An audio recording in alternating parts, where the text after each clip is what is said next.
கொஞ்சமாக கறி எடுத்து அப்படியே சாப்பாட்டு மேலே வச்சு கொஞ்சோண்டு ரைத்தா, அப்புறம் அந்த மஞ்சக்கருவை கொஞ்சோண்டு எடுத்து வச்சு அப்படியே சாப்பாடை கொத்தா அள்ளி கையில் பார்த்தா ஆஹா வேறு லெவலுங்க.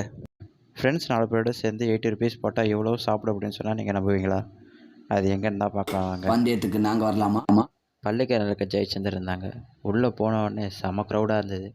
சரி எப்பயும் போல் நம்ம ஃபேவரட்டான பிரியாணிக்கே ஃபஸ்ட்டு போயிடலான்ட்டு பிரியாணிக்கு போயிட்டோம். வீடியோ எடுக்க ஆரம்பித்த உடனே அந்த அண்ணன் தட்டெல்லாம் எடுத்துகிட்டு வீடியோ நல்லா எடுத்துக்கோங்க ப்ரோ அப்படின்னாங்க. உங்கள் நல்ல மனசுக்கு நீ நல்லா இருப்படா அப்படின்னு நினச்சிக்கிட்டு சரி நம்ம வீடியோ எடுக்க ஆரம்பித்தாச்சு. அண்ணனும் சரி தட்டிட்டு பார்சலாக சாப்பிட வரேன் கேட்டு கறி போட ஆரம்பிச்சிட்டாங்க. போட்டோடனே அடுத்தது ஃபஸ்ட்டு பீஸு முட்டை நல்லா ரைஸ் நிறையா போட்டாங்க. 90 ருபீஸ்க்கு 2 பேர் சாப்பிட்ற மாதிரி. அடுத்து தைப்பூரிங்க. அந்த தைப்பூரியில் அந்த தயிர் தாங்க அல்டிமேட்டு. இந்தமாரி புதுசு புதுசாக கண்டென்ட் வேணும் உங்களோட நான் நினச்சிங்கன்னா கண்டிப்பாக சேனலை சப்ஸ்கிரைப் பண்ணிடுங்க.